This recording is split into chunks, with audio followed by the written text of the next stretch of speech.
इसमें भी क्या है, किसका निर्माण होगा, गुरु बीजाणु, मातृ कोशिका से गुरु बीजाणुओं का निर्माण आपका क्या कहलाएगा, गुरु बीजाणु जनन।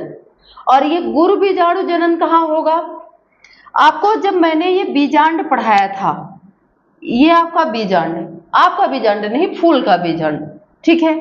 तो फूल के बीजांड के अंदर क्या है, क्या है, भ्रूण कोश, ठीक है।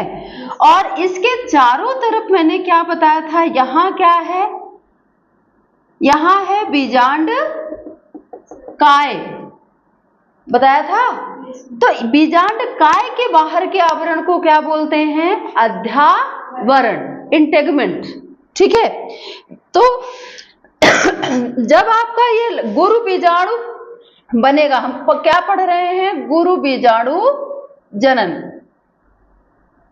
गुरु बीजाणु जनन, मेगास्पोरोजेनेसिस। तो आपने जब लघु बीजाणु जनन पढ़ा था, ठीक है, तो जो आपकी एपिडर्मिस के अंदर की कोशिकाएं हैं, हाइपोडर्मल कोशिकाएं, वो उनमें से कुछ कोशिकाएं आकार में बड़ी हो रही थी। जब आप लघु बीजाणु जनन, वो गुरु बीजाणु जनन पढ़ोगे, तो यहां हम किसकी बात कर रहे हैं, किसके बारे में पढ़ रहे हैं, बीजाणु के बारे में। किसके बीजाणु के बारे में, जो फूल का बीजाणु होता है। कहाँ होता है ये, ओवरी में, अंडाशय में, ठीक है। तो ये जो बीजांड है, इसमें जो आपका बीजांड काय है, बीजांड काय की कुछ कोशिकाएं आकार में बड़ी हो जाएंगी और इन्हें ही हम क्या बोलेंगे, प्राथमिक प्रपशु कोशिका, ठीक है। तो ये आकार में बड़ी हो गई, कौन सी, प्राथमिक प्रपशु कोशिका।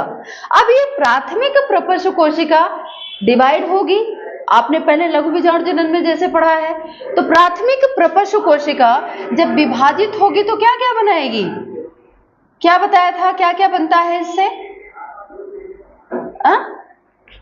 एक आपकी कौन सी बनेगी, प्राथमिक भित्तीय कोशिका, और दूसरी कौन सी बनेगी, प्राथमिक कुबीजाणु कोशिका या प्राथमिक गुरु बीजाणु कोशिका। तो ये ऊपर वाली आपकी क्या होगी, प्राथमिक भित्तीय कोशिका, जो भित्तियों का निर्माण करेगी, भित्तीय कोशिका। और ये दूसरी वाली जो है, ये क्या बनाएगी, प्राथमिक, सेम लघु बीजाणु जैसा है, प्राथमिक गुरु बीजाणु कोशिका। यहां तक क्लियर है।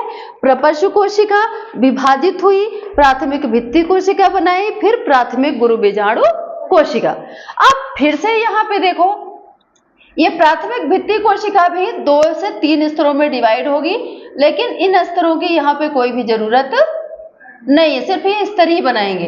अब ये वाली जो प्राथमिक गुरु बीजाणु कोशिका है, प्राथमिक गुरु बीजाणु कोशिका फिर किसका निर्माण करेगी, 4 अगुणित गुरु बीजाणु कोशिका का निर्माण ये करेगी।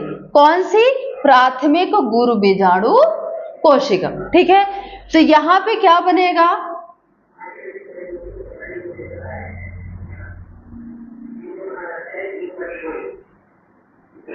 ये क्या बनेंगी, ये है आपकी 4 कौन सी, प्राथमिक कोशिका, नीचे वाली प्राथमिक गुरु बीजाणु, प्राथमिक गुरु बीजाणु कोशिका है, ये किसका निर्माण करेगी, 4 क्या बनेगी, 4 अगुणित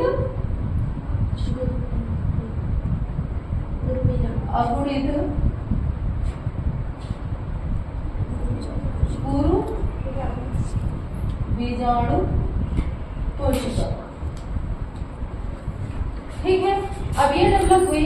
अब यहाँ पे ध्यान रखो, ये जो 4 कोशिकाएं हैं ना,